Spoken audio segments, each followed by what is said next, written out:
Dr. Eecke. I am a professor at Georgetown University, not at George Washington. I am also a Lacanian psychoanalyst. The title of my paper is Hope for Persons Afflicted with Severe Mental Illness. Introduction.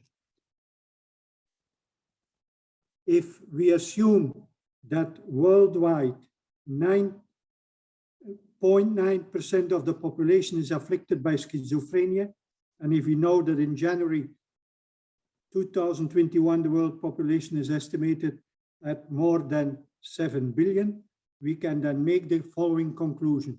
About 70,200,000 people worldwide can be expected to be afflicted by schizophrenia. The prevalence of schizophrenia, such a terrible disease, makes reflection upon it important. Part 1, contradictory views of schizophrenia. In DSM-5-TM, we find the following statement about schizophrenia, quote, "There is a strong contribution for genetic factors in determining risk for schizophrenia. Although most individuals who have been diagnosed with schizophrenia have no family history of diagnosis," page 103. The first part of the statement formulates the belief that schizophrenia is strongly determined by genetic factors. The second part of the statement reports a fact contradicting the stated belief, i.e., most people diagnosed with schizophrenia have no history of psychosis. Upon this belief, contradicted by the reported facts, the American psychiatrists in their Port report recommend that schizophrenia be dealt with by lifelong medication. Such medication has potentially serious side effects like dyskinesia. However, there are other ways of dealing with schizophrenia. First, Harding reports that in Vermont, a program was developed for persons afflicted by schizophrenia. The program was a flexible psychosocial rehabilitation program which included letting patients do farm work. 62% to 68% were found to be significantly improved or to have completely recovered. Helping mental health patients, even severe mental health patients, to find work they can and want to do is a very constructive approach. We know from Hegel that work allows a human being to transform objects according to a mindful plan and to do so with the help of his or her body. The results of work become an objective testimony of the person's power of his or her mind. Helping persons afflicted by schizophrenia to do work is therapeutically a healing intervention. In Finland, Saikula and his co-workers developed a successful method to treat and heal persons afflicted with schizophrenia. Their method consists of the open dialogue method. The open dialogue method starts already with a different approach at the moment that the patient has a schizophrenic breakdown. 3 mental health professionals go to the house of the patient. They do not hospitalize the patient. Instead, the 3 professionals talk to the patient and his or her parents. As the first schizophrenic breakdown occurs mostly in the late teens or the early 20s, the patient is often still living with his or her parents. These mental health professionals let the patient and his parents explain what they like to say. Then the 3 professionals talk to each other and ask the patient and the parents what they picked up from the conversation. At first, they do that every day, then every week, then every month. Saikula reports that after 5 years of such therapy, quote, 82% did not have any residual psychotic symptoms. 86% had returned to their studies or full-time job, and only 14% were on disability allowance. The research of Pekka Tienari and his group also demonstrates that environmental factors dominate whatever biological or hereditary factors may play a role in causing schizophrenia. Tienari checked For 20 years, all the women who had been hospitalized for schizophrenia or paranoid psychosis. He checked which of these women had had children given up for adoption to Finnish non-family members. Then he looked at the adopting families. Tienari divided the adopting families in 4 groups. 1, families that were judged to be healthy. 2, families that were judged to be neurotic. 3, families that were judged to have personality disorders. 4, families that were judged to have functional psychosis. Tienari found that not one child of a psychotic mother who had been adopted by a healthy family developed a functional psychosis. Tienari's research comes to the hopeful conclusion that the environmental factors dominate the genetic ones and thus the biological predisposition. People afflicted by schizophrenia or psychosis are therefore not condemned, as the American Psychiatric Association says, to lifelong suffering. They can be helped, they can even be healed. Part 2, Lacan's theory of severe mental illness.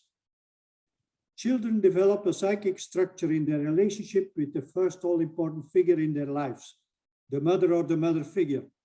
At birth, the human babies are totally dependent upon a mother figure.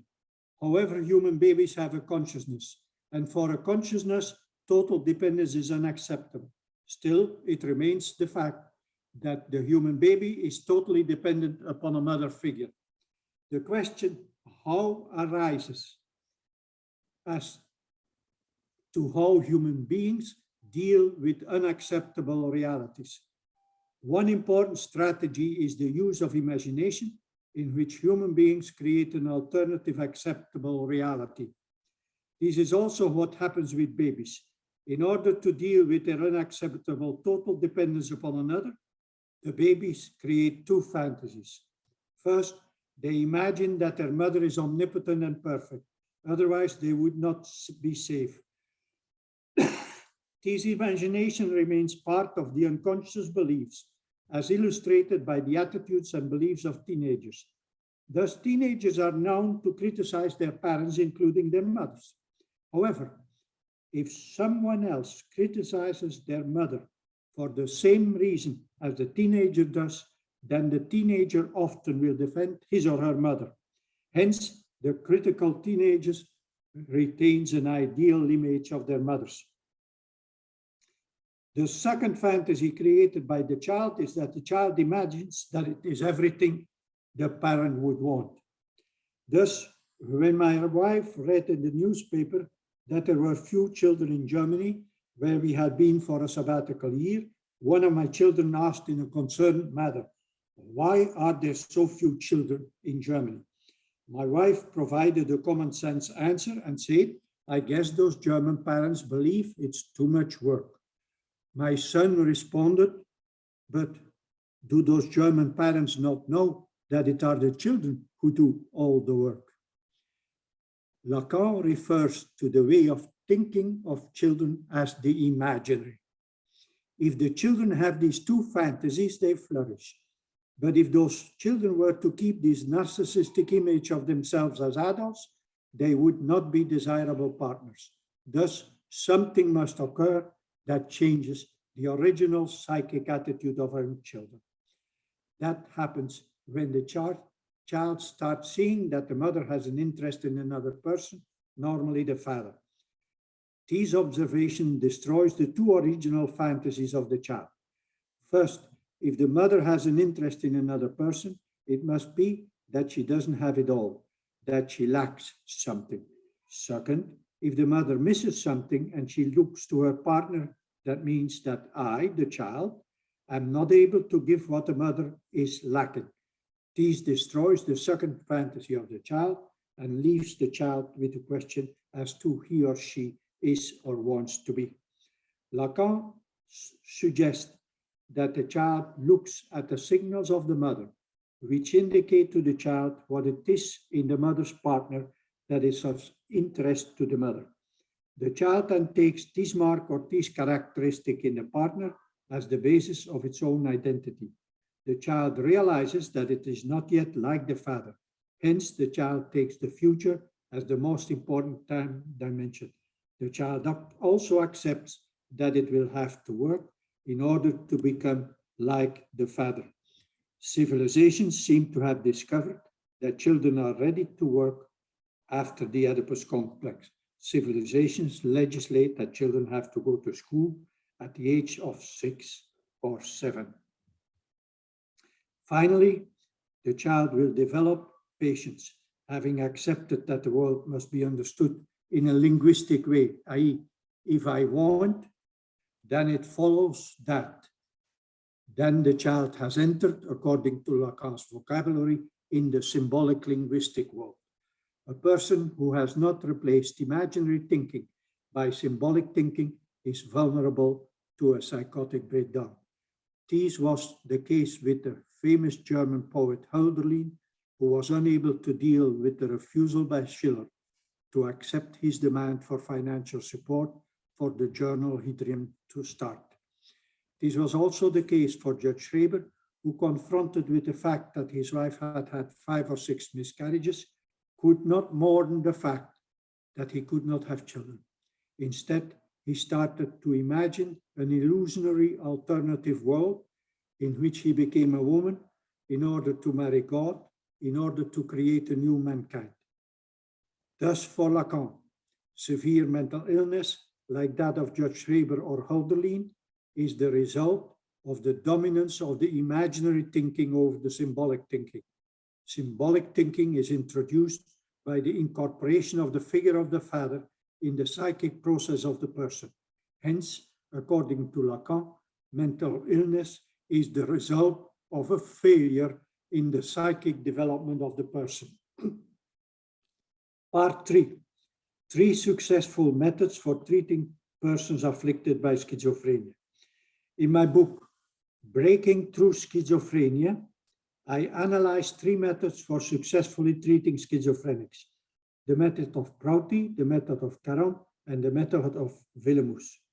I analyze their methods, and I make use of Lacan's distinction between the imaginary and the symbolic. A.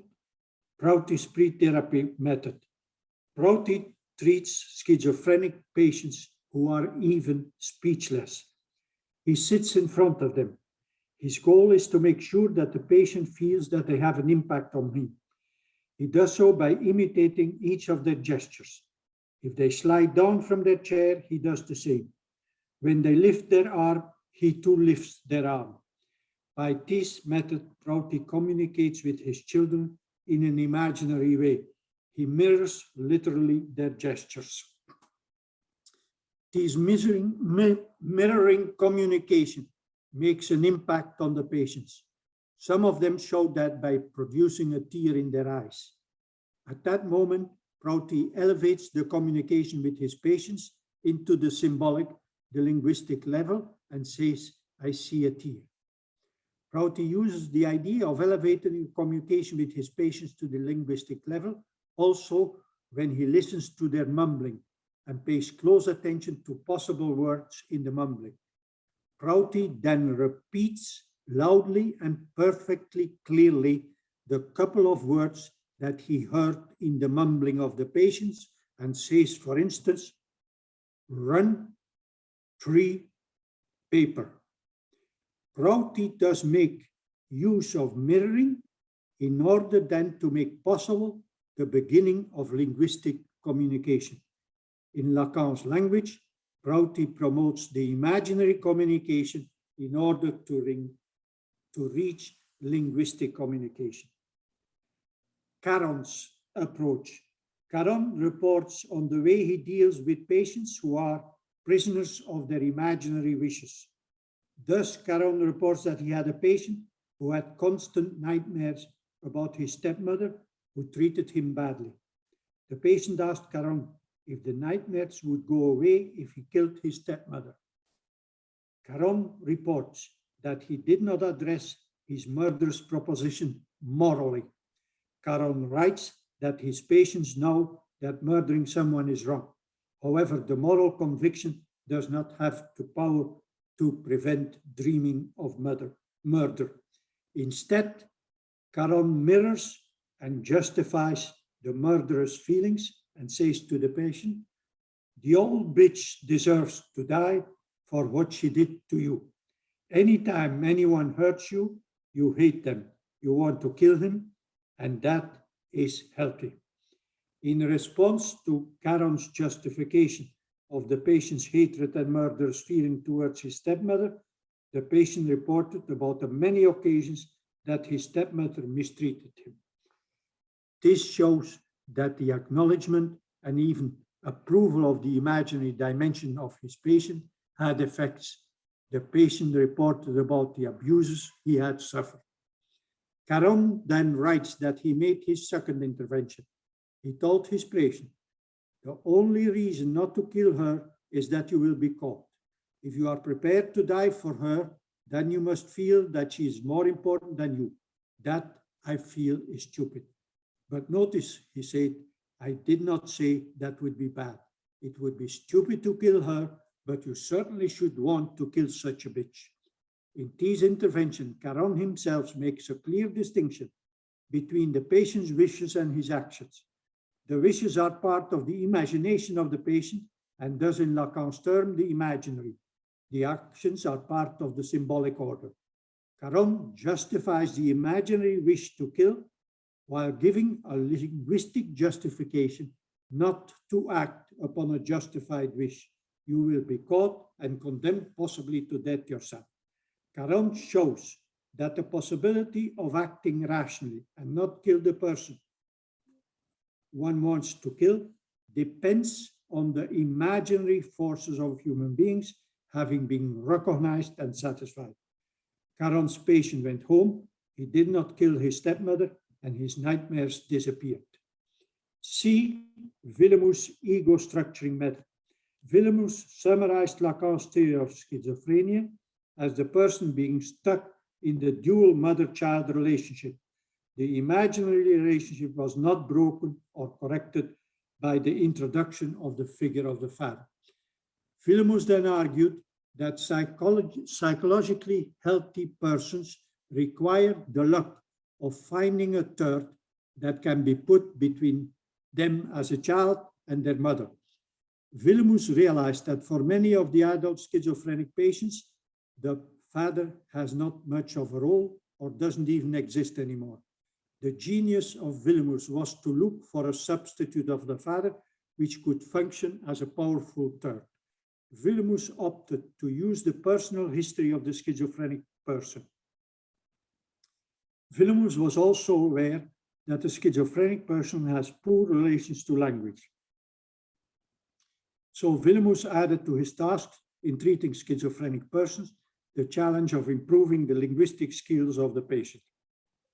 Technically, Willemoes is aware that a schizophrenic patient is not a subject who can speak in his or her own name, as we have seen in the example of Schreber.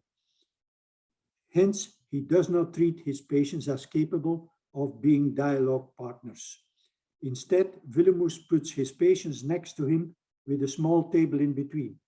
Willemoes then describes the objects in the consulting room, then the objects in the way from the patient's house to the consulting room. Then Willemoes describes the house or the apartment of the patient and invites the patient's help. As this form of talk is about the environment of the patient starts developing positive feelings towards the therapist. This is technically described as the patient develops a positive transference. This is the moment where Willemoes starts the working phase of his treatment.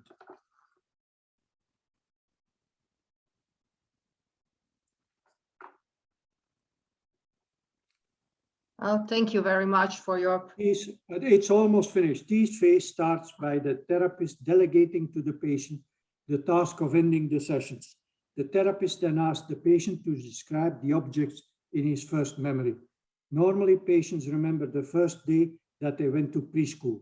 The therapist can then say something like, "Some children can walk to school. Other children are brought to school by bus or by car." The therapist lets then the patient describe how they remember going to school. the patient might start bringing people in their description, like sometimes it was my father, sometimes it was my mother. The patient might even ask, I liked it better that my mother brought me. In the process of describing objects in their memory and the people they encounter, the patient might report or even discover something about their own feelings. Thus, one patient described the objects in his grade school and continued by saying he was a rebellious student. At that point, the patient introduced an explanation of the past behavior he had just described. The patient stated that he was looking for attention and at home he did not receive attention. His mother and father were always fighting. For this patient, the discovery that he was looking for attention through his rebelliousness was a discovery. This patient then was able to see the different times he got in trouble as other illustrations of him searching for attention. The patient was then able to make the decision to look for attention by aiming at success in his regular student activities in college and do much more work for studying. The imaginary need to get attention was transformed in the symbolic decision to look for attention by excelling in the regular student activities. Conclusion. In this paper, I started by quoting the position of the American Psychiatric Association that severe mental illness like schizophrenia is caused by biological factors which are inherited. I made use of Lacan's theory to demonstrate that severe illness is the result of a defective psychological development attributed to the absence of other paternal metaphor, called by Lacan the foreclosure of the name of the father. Lacan argues that the child originally develops a psychic structure in which the imaginary dominates. If this imaginary structure is not corrected, then people are in the late teenage years or in the early adulthood vulnerable to a schizophrenic breakdown. We then explain 3 methods whereby persons suffering from schizophrenia can be healed. They were the methods developed by Prouty, Caron, and Willemus. In all 3 methods, they accept the imaginary point of the patient and then help the patient to accept the symbolic linguistic dimension of human beings. If I want something, then I need to accept that, and so on. The success of these 3 therapists in healing patients suffering from schizophrenia demonstrates the thesis of this paper. There is hope for persons afflicted by severe mental illness. Severe mental illness like schizophrenia is not dominantly a biological inherited condition which will afflict the person lifelong. Severe mental illness is the result of a deficient psychosocial and linguistic development which can be healed by appropriate talk therapy. There is hope for people suffering from severe mental illness, provided that one sees it as a psychosocial and linguistic challenge. To see them purely as biological or genetic and condemn the patients for lifelong illness is unethical, given that there is an alternative view possible. Thank you very much.